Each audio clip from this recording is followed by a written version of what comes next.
په پیل کې د خبرونو سرټکي. په هرات کې د ټاپي لوی او سیمهیزې پروژې د عملي کار د پیل لپاره چمتووالی.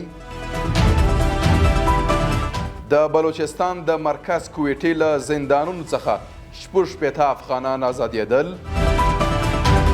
او د غزې د تړانګې په جنوب کې د المواسي د کډوالو په کمپ باندې د اسرائیلو وژونکی برید. د لوی او مهربانه خدای په سپېڅلي نامه درنو لیدونکو سلام. د نن ورځ خبرونو ته ښه راغلاست. نن سې شنبه د 1403 کال د وژې یا سنبلي 20 نیټه ده.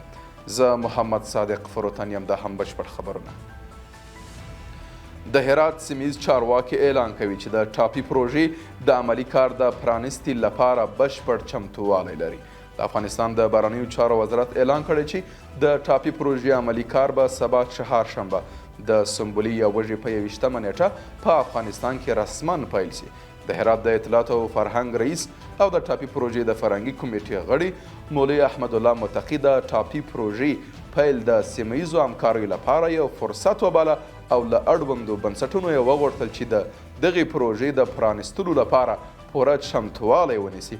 د ټاپي پروژې په پیل سره به د ګازو نللیکي، نوري فایبر، برېښنا او د تورغونډۍ هرات له بندر څخه اورګاډي پټلۍ د عملي کار روان شي او د دغو پروژو د ترانزیتي حقونو د سلګونو میلیونو ډالرو په ترلاسه کولو سربیره به زرګونه کسانو ته د دایمي کار زمینه هم برابره شي. په یو بل خبر کې د کډوالو او بیرته راستنیدونکو چارو وزارت وایي چې د بلوچستان د مرکز کویټې له زندانونو 66 افغانان آزاد او تیره ورځ د سپین بولدک له لارې هیواد ته راستانه سول. د یاد وزارت په وینا دغه کسان د قانوني اسنادو د نشتون له امله د 15 ورځو څخه نیولې تر 1 کال مودې پورې د بلوچستان په زندانونو کې بندیان وو. د ارشاد حج او اوقاف وزارت مسؤلین کابل کې دغه وزارت د لاسته راوړنو د تشریح په پروګرام کې وایي چې تیر کال 43,300 تنه معتمرینو او د عمرې متقاضیانو د لیږد لپاره لازمي اسانتیاوې برابرې کړي دي.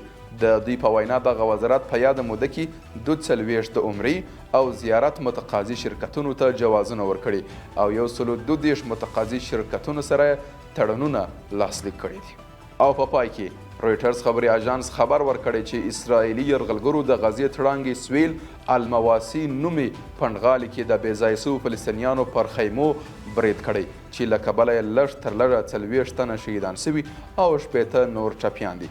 د المواسي پنډغالۍ د غزې په سویل کې هغه ځای دی چې ګڼو فلسطینیانو له دې امله پکې پناه اخیستې ده چې د اسرائیلي یرغلګرو له لوري د خوندي سیمې په توګه اعلان او په نښه سوی و. قدرمنو لیدونکو له ملتیا مننه. تر بیا ښه وخت او ښې چارې.